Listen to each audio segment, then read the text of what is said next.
উদাহরণ 4 কি দিয়েছে সংখ্যা রেখাত √3 অবস্থান নির্ণয় করা। তো সংখ্যা রেখা আমি প্রথমে আঁকিলাম, সংখ্যা রেখা আঁকি লৈছো 0 1 2 3 -1 -2 -3 ইয়ার উপৰত আমি কি কৰিম √3 অবস্থান নিৰ্ণয় কৰিম। প্ৰথমতে আমি ইয়াতে প্ৰথমতে √2 আঁকিলাম। প্ৰথমতে √2 আমি কেনেকৈ আঁকিব লাগে 1 একক ধৰি ললো, সাপোজ এটো a 1 একক ধৰি ললো, এইখিনিৰ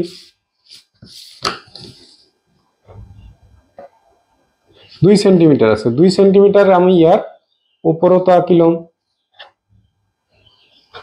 লম্ব আঁকি ললো। এতিয়া কি কৰিম এই O কেন্দ্ৰৰ লগত আমি সংযোগ কৰি দিম, ইয়াৰ নাম হ'ব B। এতিয়া আমি কি কৰিম কম্পাছৰ সহায়ত আমি এটা বৃত্তচাপ আঁকি দিম। এইটো বিন্দু হৈ গল আমাৰ কি C বিন্দু হৈ গল। সো ইয়াতে এইটো বিন্দুত আমি কি আঁকিম আকৌ 90 ডিগ্ৰী কোণ মাপক যন্ত্ৰৰ সহায়ত আমি 90 ডিগ্ৰী আঁকিম। এইটো বিন্দুত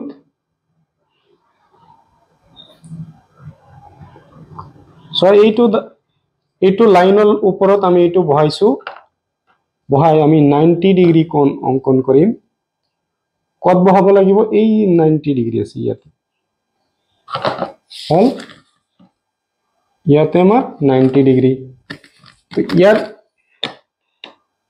ইয়াতে কি কৰিম এনেকৈ 90 ডিগ্ৰী আমি সাপোজ আঁকি ললো। তো আমাক এইখিনিতে আমি কিমান একক আঁকিছিলো 1 একক, কিমান সেন্টিমিটার আছিল 2 সেন্টিমিটার। ইয়াতেও আমি 2 সেন্টিমিটাৰত আঁচ দিলাম এই লাইনটোৰ ওপৰত, হল 2 সেন্টিমিটাৰ। ইয়াৰ পৰা আমি O বিন্দু সংযোগ কৰিম, ইয়াৰ নাম হ'ব কি C হল, ইয়াতে D হৈ যাব। এতিয়া আকৌ কি কৰিম কম্পাছৰ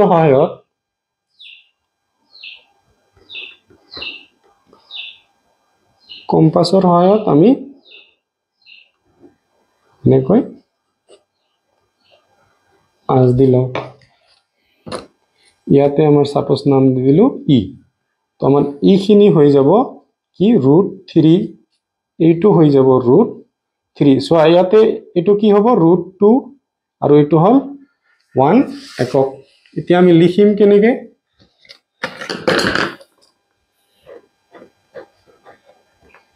ধৰা হল OB = √2।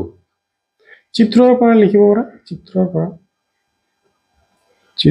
পৰা OB = কিমান হ'ব √2 আৰু BD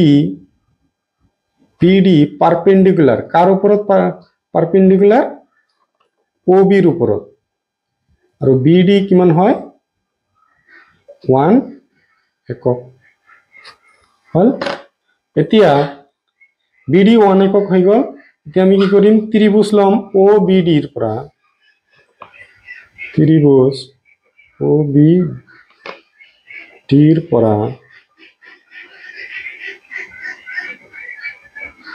পাইথাগোৰাছৰ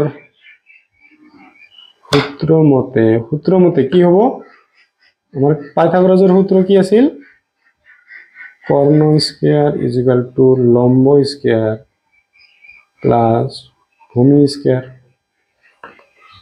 এইটো ত্ৰিভুজত কৰ্ণ কি হ'ব OD স্কয়াৰ, লম্ব কি হ'ব আমাৰ লম্ব হ'ব BD